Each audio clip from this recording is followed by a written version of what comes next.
does Maggie's mom rather sleep with Uncle Tommy than you? Isabel! What happened with you and Tommy? We kissed, that's it. You know what I did? The fucking Our story begins in October 7th, 2007. Captain Sam Cahill is a United States Marine preparing for his 4th deployment to Afghanistan.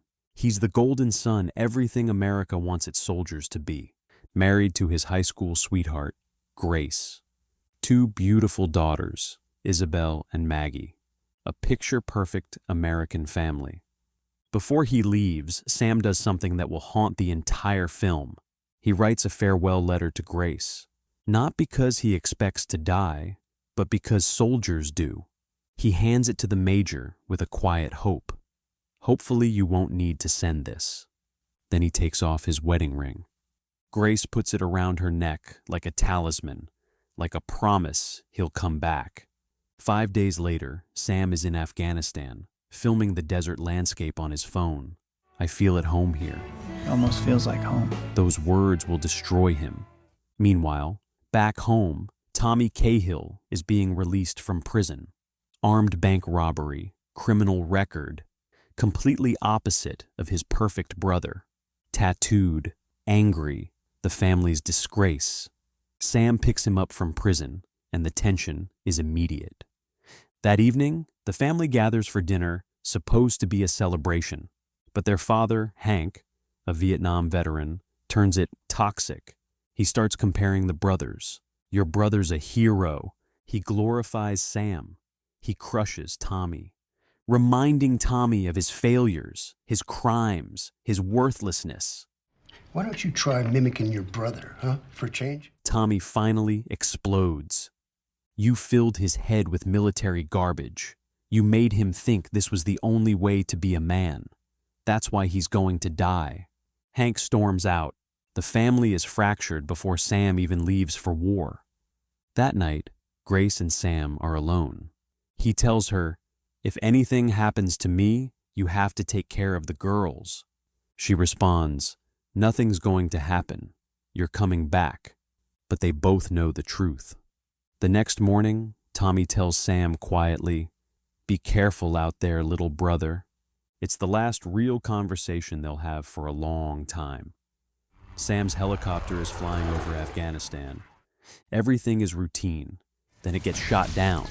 The impact is brutal.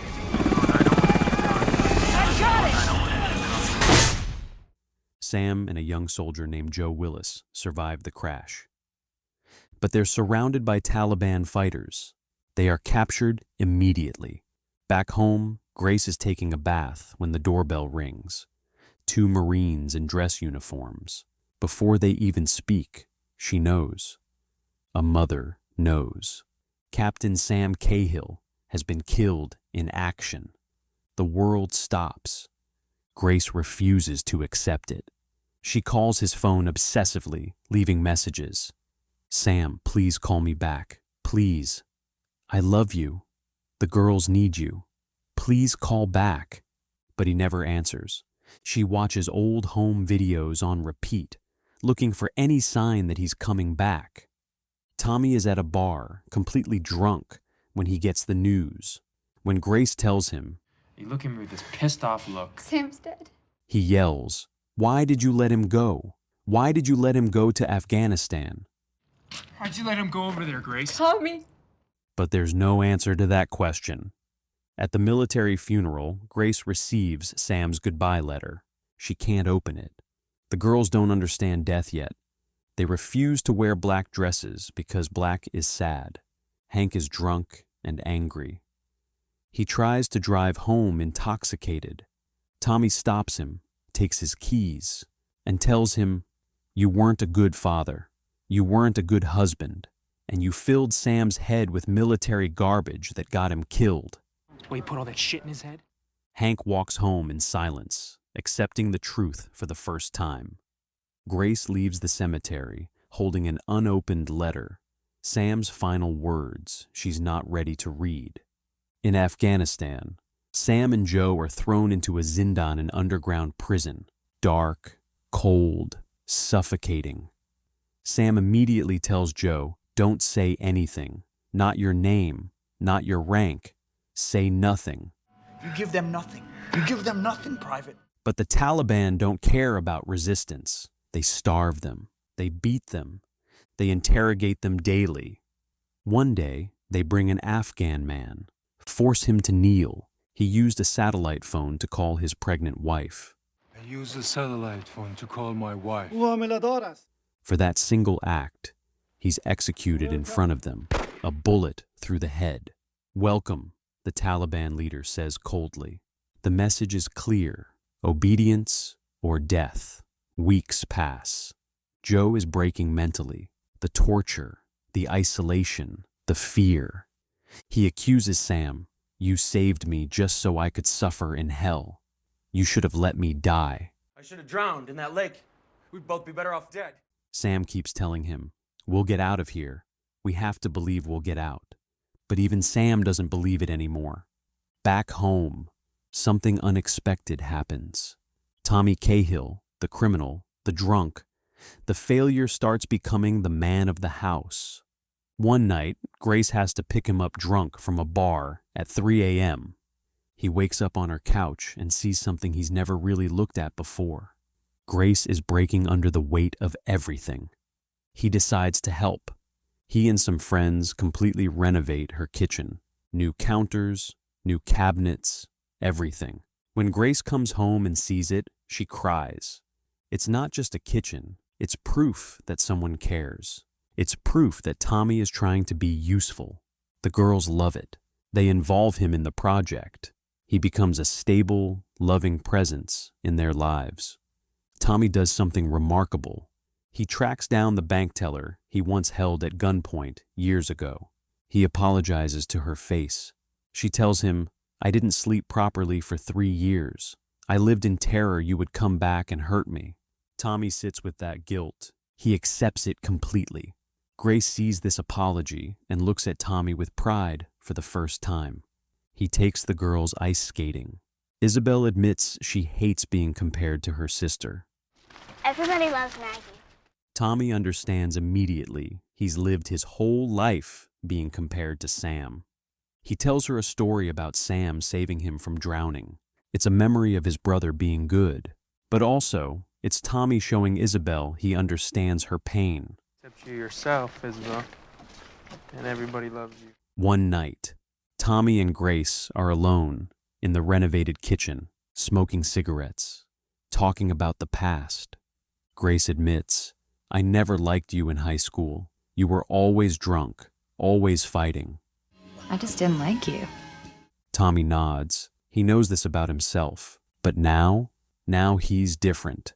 Their eyes meet. For a moment, two broken people, grieving the same man, isolated in their own ways, seek comfort. They kiss. It's sudden.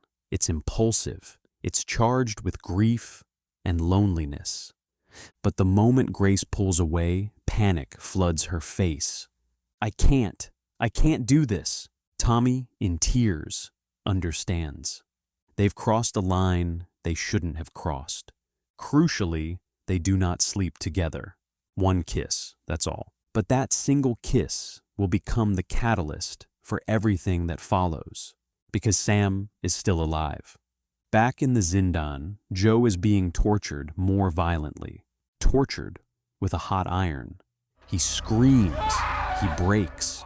On camera, he reveals information. Sam has 2 daughters. The Taliban now has leverage. Then comes the moment that defines everything. The Taliban leader hands Sam a metal pipe. Kill him, pointing to Joe. Kill him, or we kill you both. Kill him. Sam refuses, throws the pipe away. But they put a gun to his head. Think about your family, your wife, your daughters. You will never see them again if you don't do this. That pressure, that unbearable threat of never seeing his family again, breaks something inside Sam.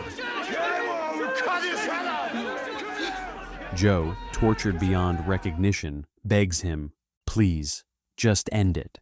Sam picks up the pipe. The Taliban films everything. To the sound of Afghan voices, Sam beats his fellow soldier to death. One blow, another, and another. Joe Willis dies. And with him, the part of Sam that was ever a good man dies too. Weeks later, American forces raid the camp. Sam is found in the rubble. Physically, he survived. Mentally, he's already dead. At the airport, the family greets Sam like a hero. The girls run to him. Grace embraces him. But something is wrong. His body is there, but his mind is somewhere else. His eyes are hollow. The girls show him the renovated kitchen. Uncle Tommy fixed it for us. Uncle Tommy and three amigos. Sam nods, but he's not present. That night, when Grace tries to be intimate, kissing his scars, touching his face, he pulls away violently. He's not capable of receiving love anymore. Over the following days, Sam observes everything. How Tommy interacts with Grace, the closeness between them. They've clearly grown comfortable with each other. He watches the new kitchen, how the girls prefer Uncle Tommy. His broken mind constructs a narrative they slept together. While I was being tortured, they were in my bed. He doesn't sleep. He checks locks obsessively. He keeps a gun by his side. He arranges glasses on shelves with military precision. One day on the ice rink, watching Tommy with his family, he asks, "Did you sleep with my wife?" I know you slept in my house.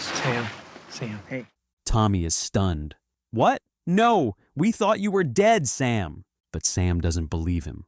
"I'm 100% sure. You look like two love-struck teenagers." What happened with you and Tommy? Grace tries to explain, but he won't listen. We kissed, that's it. I thought you were dead. Joe's widow visits the house. She tells Sam she dreams of her husband and feels angry at Sam for surviving when Joe didn't. She asks, "How did my husband die?" Did you see him die? Sam lies, "I don't know. I didn't see it." No. The guilt is eating him alive. It's Maggie's birthday. The whole family goes to Hank's house. Tommy brings a girl he just met, Tina. He's trying to lighten the mood. The kids are being kids, loud, playful, but Sam can't tolerate it. He yells at Isabel for small things. He snaps at the girls for laughing. Isabel, frustrated and angry, deliberately squeaks a balloon over and over to provoke him. Finally, Sam grabs it and pops it violently. Isabel screams. Enough! And then she says the most devastating thing possible. "Why didn't you just stay dead?" Couldn't you just stay dead? "You're mad because Mom wants to sleep with Uncle Tommy. They do it when you're not here." The entire room goes silent. Sam stares at his daughter, shock and betrayal written across his face. On the drive home, no one speaks. That night, Isabel apologizes to Grace. She admits she knows it's not true. She just said it because she's angry at her father and prefers Uncle Tommy. I don't like that. Maggie, innocently, "Me too. I like Uncle Tommy better." Sam hears every word. Something inside him breaks. He walks to the kitchen, Tommy's kitchen, and grabs a crowbar. He destroys it completely, smashing cabinets, breaking counters, shattering everything. He screams, "I survived for you. I did unforgivable things. I killed a man with my own hands so I could come home." Grace, do you know what I fucking... Grace and the girls scream in terror. Tommy arrives and tries to hug his brother. Sam pulls a gun and points it at him. Police surround the house. Sam walks out with the weapon. He screams at the cops, "I'm a war hero. Shoot me." I'm no fucking hero! I'm no fucking hero! He puts the gun to his own temple. Tommy steps forward desperately. "Sam, please, please don't do this." Sam sobbing, "I'm drowning, Tommy. I'm drowning." He drops the gun and collapses. Sam is hospitalized in a psychiatric facility for veterans. Grace finally opens the letter Sam wrote before Afghanistan. "I love you. I've loved you since I was 16 years old." If you're reading this, I didn't come back. Please take care of our daughters. Please keep living, she cries. Tommy calls from the hospital to make peace. When Grace visits Sam, she gives him an ultimatum. I love you, but if you don't tell me the truth about what happened, you'll never see me again. If you don't tell me what happened, you're not going to see me again. Sam stares at her. A tear rolls down his cheek, and he whispers, I killed Joe Willis. I killed him. That's what he's been carrying. That's the weight destroying him. That's the secret he couldn't speak. Grace holds him. The wounds are still open. Nothing is magically fixed, but the truth is finally free. And maybe, just maybe that's the first step toward healing.